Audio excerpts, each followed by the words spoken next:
pour ce tuto peinture, histoire de peindre rapidement et à la chaîne ces figurines, j'ai sous-couché les figurines avec une bombe aérosol blanc.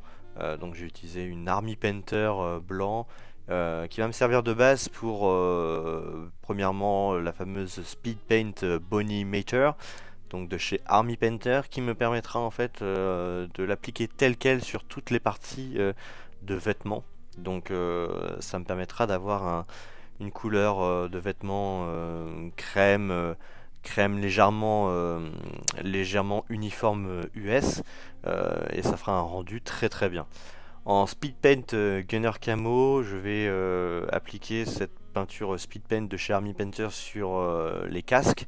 Ça permettra, s'il y a un filet, de faire un ombrage très sympa. Et puis si on n'a pas, bon bah ça fera une couleur vraiment typique des casques américains.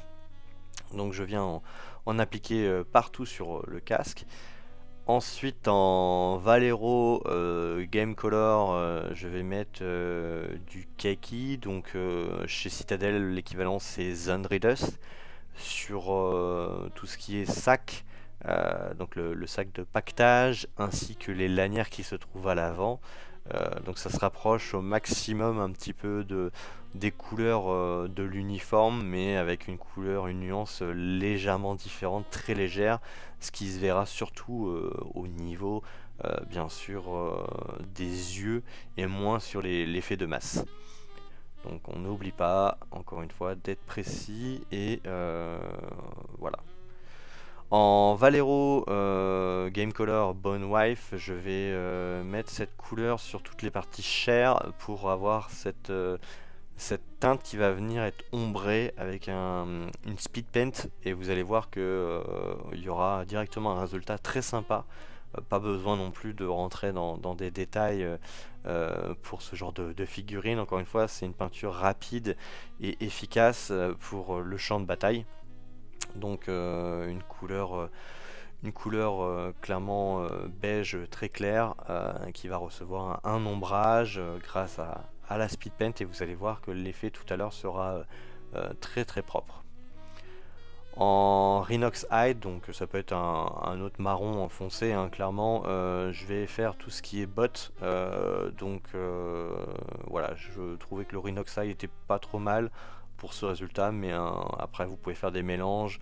Le but c'est d'avoir un effet cuir, donc un marron très foncé qui fera très sympa pour les bottes. Bien sûr, il y aura un petit lavis fait maison qui sera disposé après dessus, et ça fera le job. En speed paint Peachy Flesh, donc désolé pour bien sûr mon accent, je viens mettre ce fameux lavis couleur peau, donc comme un lavis, mais en fait c'est de la speed paint, mais je viens en mettre voilà, sans trop surcharger, mais en étalant suffisamment pour faire un rendu très sympa de la peau.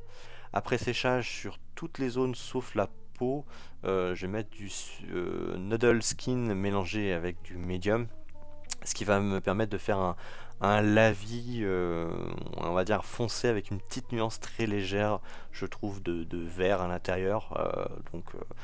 Donc après, vous pouvez faire ça sinon avec du null oil, mais j'aimais bien le résultat.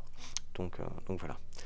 En Morphin Brown, je vais faire toutes les parties bois des armes. Donc c'est vrai que les armes, j'aurais dû les faire avant le lavis, mais bon, c'est pas grave. De toute façon, je vais refaire un lavis après, le même qu'on a fait avant. En Speed Paint, je me mets du Enchanting Steel, mais bon, vous pouvez prendre n'importe quel métal plutôt clair, je trouve, pour faire l'acier des canons et de l'arme. En Steel Legend Drab, je vais faire la fameuse, pas la poignée, mais le tissu qui se trouve juste en dessous. Alors je sais plus c'est quoi le nom, mais il y a un nom bien spécifique, mais la lanière, voilà, avec cette peinture, et ça fera le job.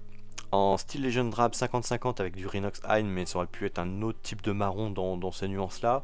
J'avais évité de faire une surcharge de peinture. J'ai fait la partie bois qu'on trouve de la pelle, et ça fera largement le job. Et je mets encore une fois le dernier lavis, comme j'avais expliqué tout à l'heure, que j'aurais dû mettre tout en même temps, mais sur le coup j'avais pas fait l'arme, donc voilà, 50-50, ça fait le job et ça ombre très facilement la figurine, donc voilà le résultat final. Même si, encore une fois, on peut faire des petites nuances, on peut changer si on veut en fonction des peintures que vous avez. Je trouve que le résultat est vraiment très joli et ça demande juste 2 heures de peinture pour faire, on va dire, pratiquement toute la gamme de ce starter côté américain. Donc voilà, si vous avez aimé cette vidéo, n'hésitez pas à liker, partager, commenter, à nous rejoindre sur le Tipeee si vous voulez aider financièrement la chaîne. Et je vous dis à très bientôt pour de prochaines vidéos. Allez, ciao, bye bye.